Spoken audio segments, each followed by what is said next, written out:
Que se passe-t-il lorsque nous fermons les yeux pour toujours? Est-ce que nous devenons des fantômes qui cherchent leur clé perdue? Ou peut-être que nous rejoignons une fête éternelle avec des licornes et des arcs-en-ciel? Découvrons-le ensemble. Bien que la science ait en partie expliqué la mort, aujourd'hui encore, de nombreuses personnes croient en la vie après la mort, et les croyances varient énormément. En 2014, le journal The Telegraph a mené une enquête au Royaume-Uni, et près de 60% des personnes interrogées ont déclaré croire qu'une partie de nous survit après la mort. Certains pensent même qu'on pourrait revenir en tant que chat. Aux États-Unis, un pays encore profondément religieux, le Pew Research Center a réalisé une enquête en 2015. Et devinez quoi? Un bon nombre de gens croient qu'ils pourraient finir par jouer au golf avec Elvis Presley dans l'au-delà. So what happens to the body after we kick the bucket? Well, it's like your body decides to throw the ultimate farewell party. The cells start breaking down, and bacteria join in for a feast. It's a real rager. Après la mort, le corps commence à se refroidir, un processus connu sous le nom d'algor mortis, ou froid de la mort. C'est comme si votre corps décidait de faire une sieste glaciale. Le corps continue de se refroidir jusqu'à atteindre la température ambiante. Pas besoin de climatiseur ici. Dans un délai de 2 à 6 heures, le corps devient rigide, une condition appelée rigor mortis. C'est comme si vous faisiez une séance de yoga éternelle. Cela se produit parce que le calcium s'accumule dans les cellules musculaires.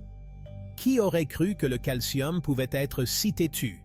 Sans circulation sanguine, les cellules se décomposent, permettant aux bactéries de prospérer, raison pour laquelle le corps commence à se décomposer.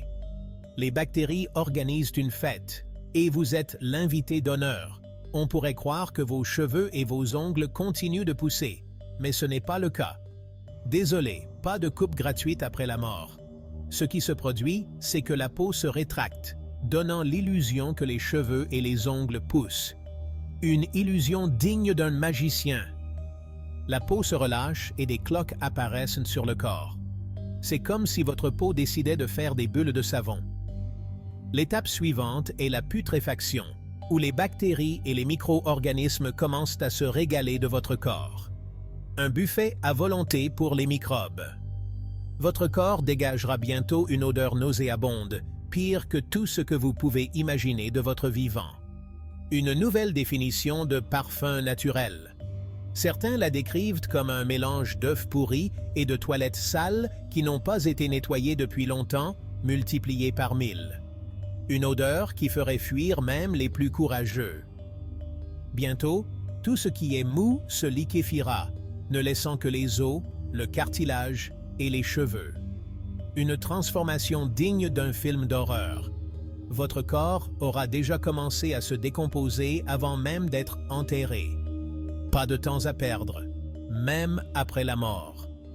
Cependant, s'il est embaumé et enterré, la décomposition peut prendre plus de temps.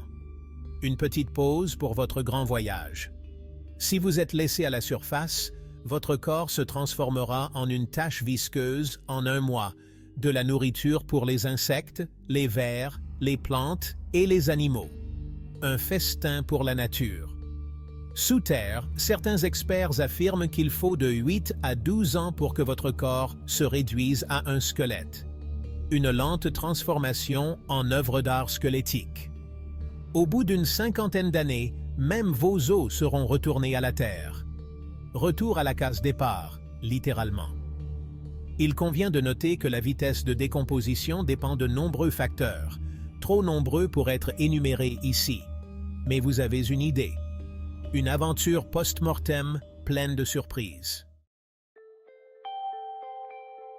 Le philosophe français René Descartes croyait que l'âme était indépendante du corps, tout comme de nombreuses religions l'ont prêché au cours de l'histoire.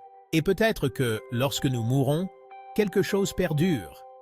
Friedrich Nietzsche a parlé du concept d'éternel retour. ce qui signifie que toute existence ou énergie dans l'univers se répète éternellement. À l'infini, vous vivez la même vie, encore et encore, pour toujours. Cela vous donne-t-il envie de vivre une vie meilleure? Ici, nous pouvons trouver des similitudes avec la croyance bouddhiste en la roue du samsara, où toutes les âmes ou consciences entament un nouveau voyage après la mort, mais pas nécessairement la même vie.